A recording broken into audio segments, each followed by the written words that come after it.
Hello and welcome, ladies and gentlemen, to Good as Gold number 49.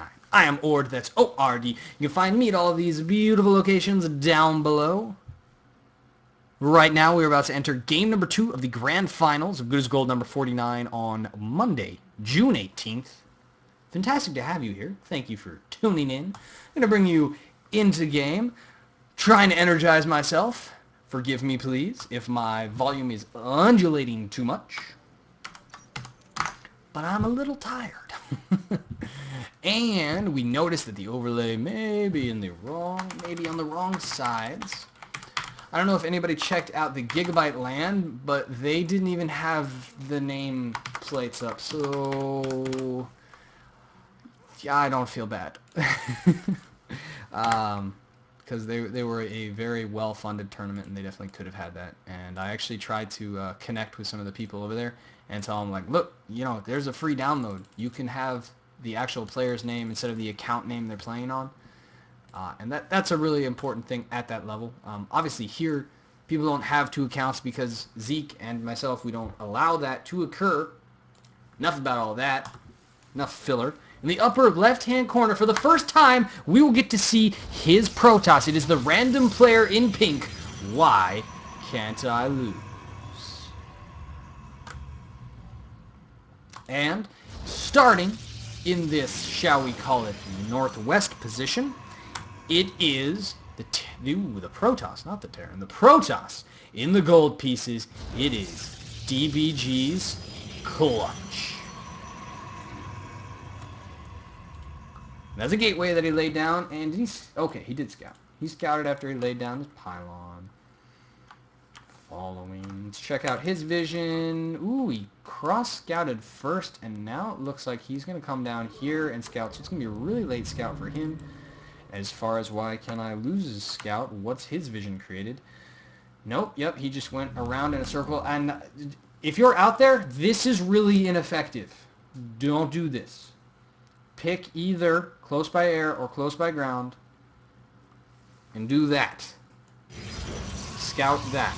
Don't scout cross position and then come back up top, because then that's just all luck. Mathematically, more often than not, you will scout in completely the wrong direction the first time. It just because there's 3 potential ways, all right? So you're only going to be right 33.3% of the time. If you've taken some chaos theory in college and you want to argue with me, fine, I'll do it. If you haven't, just trust me. And if you're day 9, yeah, I'll talk to you about it, mathematician man. That would be a highly amusing conversation. I don't know if it'd be entertaining to anyone else. So, the gateway, warp gate research, is going down. The probe coming up and in this pink v gold. This is going to be a little bit hard for me to see on screen, but that's okay. We have Clutch running around in circles, being able to scout quite a bit. He did see the 2 gases were indeed down. Did not get to see that robo, but I think he probably suspects it considering there's only 1 gateway and already 2 gases down. We will see what happens on this other side. There is 1 gateway, 2 gateways going down Cybercore as well. We might get to see some 3-gate robo out of both players with slightly different builds, or maybe not. What's this guy doing? He's expanding. So right now we have a 2-gate expand, which is not a build that we see all that often. It may be coming back into vogue. I'm not sure. Now a Stargate is going down. Not sure why we need the robo then, but that's okay.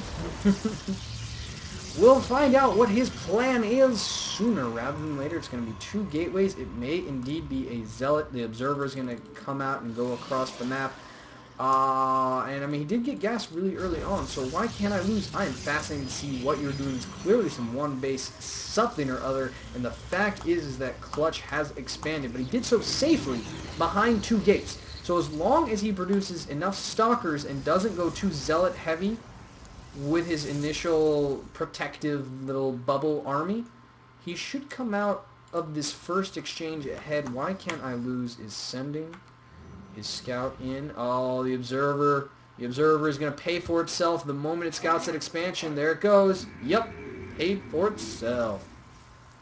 So now Why Can't I Lose knows that he can accelerate his attack timing.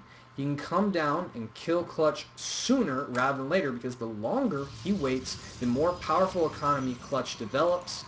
Oh, the micro is occurring. Clutch saw the little observer. Here it is. So hard to see sometimes. And he's just pretending like he had an observer of his own come out, but it looks like that little step back and forth did nothing for Why Can't I Lose. Either he wasn't watching or he knew for sure that it wasn't there. So now we have Zealot, Immortal, Phoenix. There they are. It's like, I know that there's Phoenixes attached to this build. Now another Immortal coming out. No more Phoenixes. Interestingly, just going with the 2. I'm not sure they can do enough. If they get in there and they lift the sentry before the battle occurs... Oh, did they do it? Oh, nice. Nicely done. So 1 sentry's down. That means there's only 1 sentry. Great decision by DBG Clutch to go all the way back up into his base. Do they have enough energy to lift up the last... Oh, okay, they get a Stalker, actually, which is an interesting choice. There's... Oh, all the Stalkers are starting to focus down Phoenix. A hallucinated Phoenix. Didn't see that that research had gone down. Nice choice there. And it really feels like Why Can't I Lose has this game in the bag. I'm not sure. I mean, even if all the probes are pulled, yeah, just GG, well played, man. I was trying to think of a way back in for Clutch, but just that great timing there with the Phoenix Immortal push out of Why Can't I Lose, and DBG Clutch just wasn't as safe as he thought that he was. That's why you gotta get 4 sentries instead of 2, as long as you're trying to play safe. And ladies and gentlemen, there you have it. Our victor of Good as Gold, number 49, is the one, the only, Why Can't I Lose? Congrats to him, and very special congratulations to DBG's Clutch, who also gains a place in the Tournament Champions on June 24th, where the grand prize is getting your name in a book written by the lovely PJ Schneider. Let's bring her up on the screen really quickly. That's her. She's amazing and beautiful. She's my girlfriend. Be polite. She's an author of all sorts of styles of books, to include shorts, epics, series, steampunk-based, zombie-based. That's that one with the bloody hands on it. She's done romance. She's got one about... what are they called? Mermaids, but not the friendly Disney kind, the evil, deadly, real kind from the, not the real kind, but the kind from the way they were originally conceived, according to mythology. Anyway, she's a prolific writer who will have a new book published probably mid to late next year, so it'll be a little while, but there's been no other esports tournament ever in the history of esports that has offered a prize like this, and you guys get a chance just by being a part of Good as Gold. Also, after the Tournament Champions on the 24th, we'll be doing a reset of all points in Good as Gold's group on Zeek.com. That's the OrD group, OrD.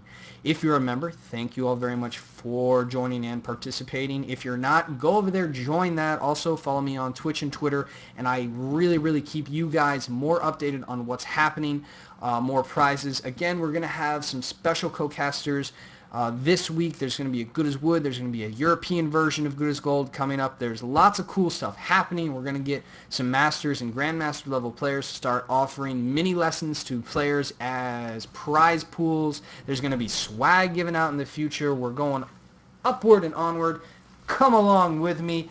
Thank you all for tuning in tonight. That's enough out of me. Mwah.